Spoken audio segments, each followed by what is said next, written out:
So I talked about syllables, and I said that you have to have clarity on how your syllables will break. And once you've understood the break of syllables, you are now ready to take the next piece, which is there is no stress on you to worry about the stress in a word when it's a one syllable. It's what it is: bore, shake, meek, so on. But the minute it is a two syllable, there is a stress. And I'll tell you why we as Indians have a problem with putting the stress at the wrong place. And our problem is because we all have a mother tongue. You could be from Assam, you could be from Rajasthan, you could be from Tamil Nadu, you can be from Kashmir, you can be from anywhere. But all Indian languages have their base in Sanskrit. And because of the Sanskritam base, the Devanagari script influences a great deal of how we use sounds and how we took English and started the application. I want you to now listen to this. In Hindi, my name is Seema. Ma is the focus. Seema. Tera. Gana. Dilbar. Kyunki. Humsafar. Pehlu. Musafir. What's this? Two syllables, broken, but the stress is in the second syllable. Now, when a person who was used to or comes from a space where all the syllable stresses are in the second part when there are two syllables, will obviously start speaking like that, which is why in English it is, for us in India, it is a table, contrast, basic, because, when actually it's supposed to be because, table, basic, contrast. That's first syllable stress. Okay? This also explains why when you get introduced to someone who is used to the English language, whether they are Australians or Americans or whatever, if your name is Kiran, for us you're Ran, Kiran, our focus is the second syllable. For them it's Kiran, Seema, Simran, Vinod, Tejas. Are you listening to it? First syllable stress. And you get a little upset because it's not how my name sounds. I'm Tejas. Why do you say Tejas? Again, there is no T. The, right back there. Tejas. Even if they did do a T really well and they didn't do a th with you, that's how the pronunciation would be for them. So they're right in where they come from, we're right in where we come from. But yes, if you wish to learn a language that's not your mother tongue, then you might want to pause a little bit and learn why we sound differently. And if you wanted to master the language, what are the kind of changes you would have to bring? So the first change that you have to bring is the syllable focus. Break the syllable into whatever parts it is. So if it is a two syllable word, your focus is not, your stress is not the second part of the syllable. Your focus is the first part of the syllable. Okay? Handsome. It's not handsome. Handsome. Taken, not taken. Misery, not misery.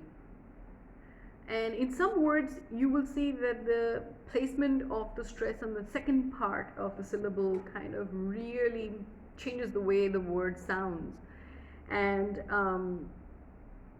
sometimes when the placement comes to the first part of the syllable, you will see that people feel awkward about the pronunciation, like, am I sounding too fake? But really, you have to outgrow this discomfort because as long as you sit here thinking that this is about you trying to fake it, you're not going to make it. Okay? Let's look at three-syllable words. In a three-syllable word, the rule is that the stress lies on the center. So in the little hill, in the ascending, the descending, the center, it's the center, the central syllable that becomes your focal point. So Constantinople, television, communication, forefathers, give me another word, synchronization, in all of these, you break them into the syllables that they are, and you will see that the stress point is the third, this is a second syllable and not the third and not the first. In India, we have a tendency to take a three syllable as well and put a lot of our focus towards the last. So for its communication, modernization, the shun is also a word ending issue because it's not a shun, it's not a the shan, it's a shun. Communication, confrontation, shun, is the sound. Okay, we'll come to the subject of how word endings will improve the way you sound overall, but what's important for you right now is to understand that you need to make a list of three syllable words and play it. Literally put up a little hill, the contour of the word, and see what's the first syllable that's ascending, what's the one in the peak, and what's the one that's descending. And this is how you'll bring clarity to your mind that this is where the syllables sit and which one is the peak. This rule often doesn't break. It's pretty standard with most words. In a four syllable word, the focus or the peak of that word is the third syllable. So the first two kind of sleep and the third takes over and the fourth comes down the hill. This is like the uterus of speaking the English language well, because if you don't do this portion, it will be very hard for you to then move to taking the contours of speech and apply that to a sentence, because if your words aren't right, the sentence won't come out right either.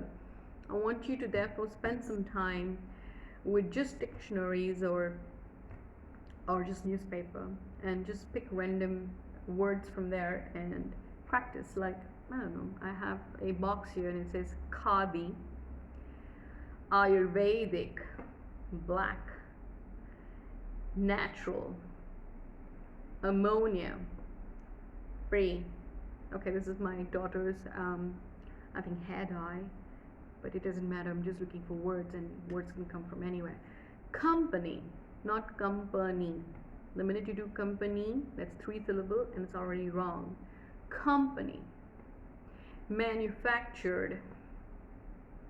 Everyday. Customer, not customer. Customer, three, that's wrong. It's customer. Care.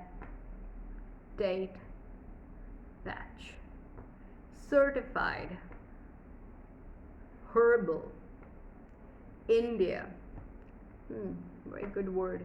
We say India because it's coming from Devanagari, right? We're attached to the reference of India.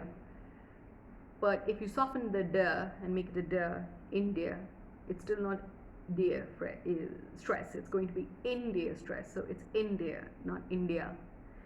I think I'm making clarity, and I am making this simple for you, but this is the best that I can do, guys, in about 10 minutes of video. It doesn't get simpler than this. So now here with the clarity on syllables, I want you to do this bit of homework. Master one syllable, two syllable, three syllable, attempt four syllables. Work on it in such a way that one syllable comes out really easy without any worry on the stress. Two syllables is first syllable stress. Three syllables is at the middle and the peak, sits in the center. And a four syllable is a third syllable stress. Try this out, and I think you should be then ready to move on to our next chapter, which will throw some light on how the stress moves on to an entire sentence, which will be quite interesting. I hope you found this easy so far.